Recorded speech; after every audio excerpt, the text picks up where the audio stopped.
ladies and gents, this improv story is based on the idea: man wakes up and is 8 years old again. Let the story commence. There was this guy called Craig, and one day he woke up. He's like, wait a minute, something's... Why does my bed feel so big? And he turns to his wife. Why is she gigantic? Why is she a giant? Why is she turned into a giant? Why has that happened? And then he goes and gets out of his bed and he puts his feet in his slippers. How come these slippers have got dead big? Have they been stretched? Why did she stretch my slippers? That doesn't make sense. Then he turns and sees himself in the mirror. He's 8 years old. He knows exactly the age. He's looking, because it's not just like his whole body, it's the haircut that he had when he was 8. He remembers he had a bowl cut. His mum put a bowl where he can just smell like that. And that's when he was 8. It never happened when he was 7, never happened when he was 9. Bowl cut. He's like, oh my God. So he looks out the window, and you'll never believe it. Outside are other wee 8-year-olds, except they're the 8-year-olds he remembers from where he grew up when he was younger, which is nowhere near where he is now, but 50 miles away. He's like, you know, they're on BMXs and things like that, tough burners and all that, because he grew up in the 80s. 70s, 80s. She's like, right, here. The wife starts to go like that.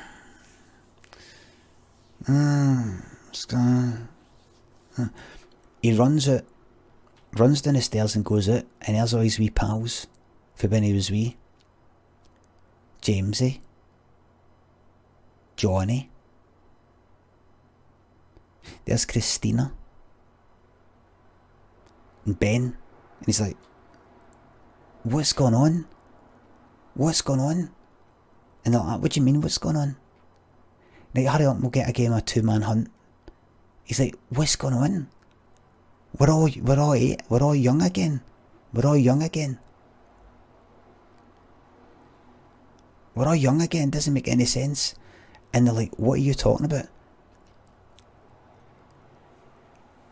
My wife, they burst out laughing right away. They just a wee 8-year-old saying my wife. They're all burst out laughing. Oh God, Craig, you're so funny.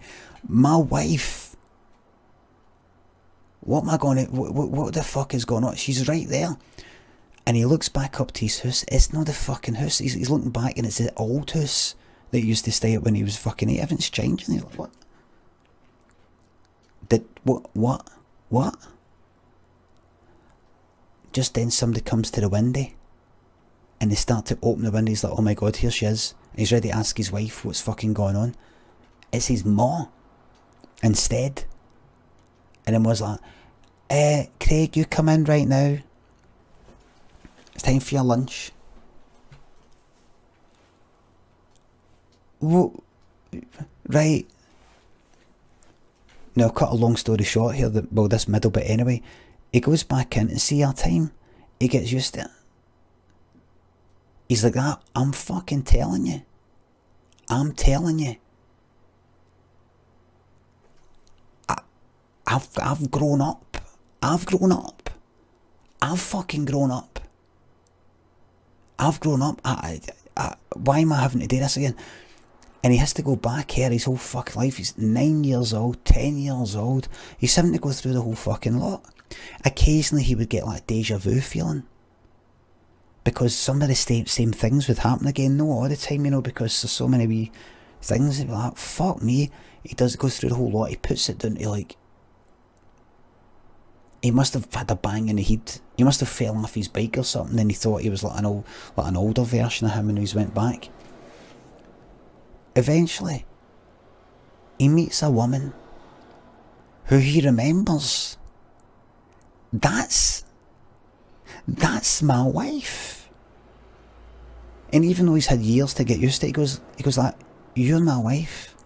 And she's like, excuse me? No, nothing. I mean, sorry, I'm just saying, you, no, no, you, I mean, wait, like, sorry, I mixed up.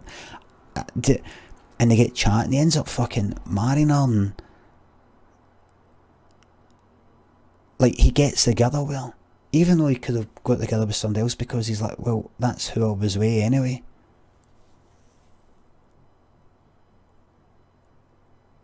And he just goes along with it, and he's just like, right.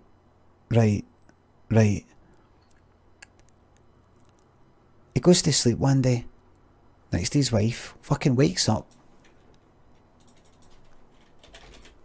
He's fucking 8 again. He's 8 again. Slippers all big, wife looking all big, bed all big. He's like, get to fuck. No. No. He looks out, there's his wee fucking pals out there, and he's like, fuck this. I'm not doing this again. I'm no fucking doing this again. I'm not doing it again. No way. Jumps out the window, dies. Rather than going through all that again. And that's exactly what it was like playing that fucking game, The Occupation, that I played the other night. Where you play an hour in the game, you've got to wait for an appointment, an interview with somebody, that it takes an hour until that appointment happens. In real time, in your time, an actual hour. And it got to the end, and because of a game breaking bug, a security guard said, what are you doing in this room? You better get out or I'm taking you to security. He wouldn't let me out because he was standing in the fucking doorway, and I'm like trying to get by. The game was broken. He went, right, that's it, I'm taking you to security. Takes me to fucking security. I'm like, what? The screen goes fucking black. The game doesn't fucking load. I have to close the whole game down, come back, and it puts me right fucking back to the beginning of that hour. I spent a whole hour in real time to get to that point in the fucking game. So, see all the things I've done? You can't just go, well, I know where I'm going now, so if it'll be quicker, like if you're playing Dark Souls, well, I know that I go up there and I take a left, I can just open that shortcut. You have to wait for an hour. Fuck that. He jumped out the window. I switched the game off and I fucking uninstalled it. Lot of fucking shite. And I left a bad review on Steam. $19.99 for that fucking crap. And you know what? See, a werewolf who I met the other day, when he came to my show, he actually bought the game, like a physical fucking copy of the thing. You can actually buy that lot of shite in a fucking shop, an actual disc. Can you believe that? And that, what I played is actually the game fucking patched. That's probably the game with some fucking updates. And they actually committed that to a fucking disc. I uninstalled it, but Craig jumped out a window. The end.